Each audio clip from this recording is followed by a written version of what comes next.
Guramagat, Ciarlacha, and with your permission and with the House's agreement, I will share my time with Senator Robbie Gallagher. Agreed. Is that agreed? Agreed. Guramagat.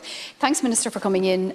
This is a very important debate, and you brought great clarity, I suppose, to this debate today in terms of your role and the planning process.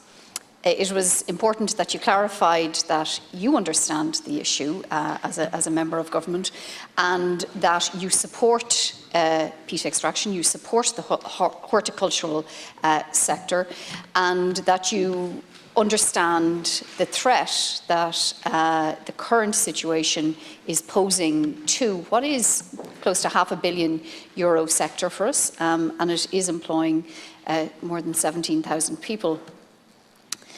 It's important also that you put on the record of the House that there is no ban currently on peat extraction, but clearly there is a dysfunctional system in place, and clearly that dysfunctional system is threatening the horticultural industry.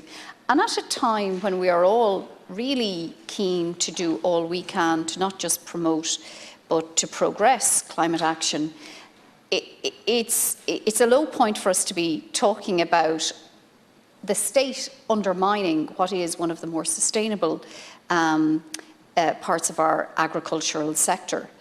And the situation that has been alluded to by yourself, Minister, by other speakers as well, the farcical situation of us importing peat to a bog from Eastern Europe, travelling thousands of miles in hundreds of trucks, using fossil fuels, is something that would be reminiscent of, I don't know, something that'd come up in Ballymagash. You know, it's just, you'd struggle to actually come up with that scenario.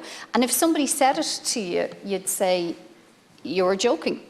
So I think, Minister, and the other Fianna Fáil speakers will speak to this, it's obviously not an issue really directly affecting people living in my constituency of Dublin Central, except for the fact that when we go into buy our mushrooms or buy our tomatoes or whatever it is that we're buying, we want to buy Irish. We want to buy fruit and veg that has travelled less, that has a lower carbon footprint. And so I urge you, Minister, you don't have full and sole responsibility for this, but to pull together the ministers in government, the Minister for Agriculture and the Minister for Climate Action, and put their heads together.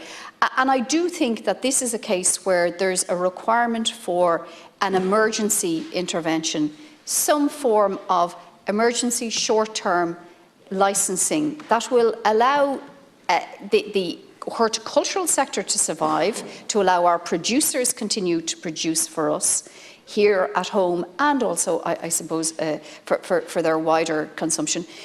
But, Minister, we need somebody to take this by the scruff of the neck and add a bit of common sense into what is not working, what is a dysfunctional system, and to ensure that there is a just transition that serves the horticultural sector and all of our economic and environmental objectives. Guramagat.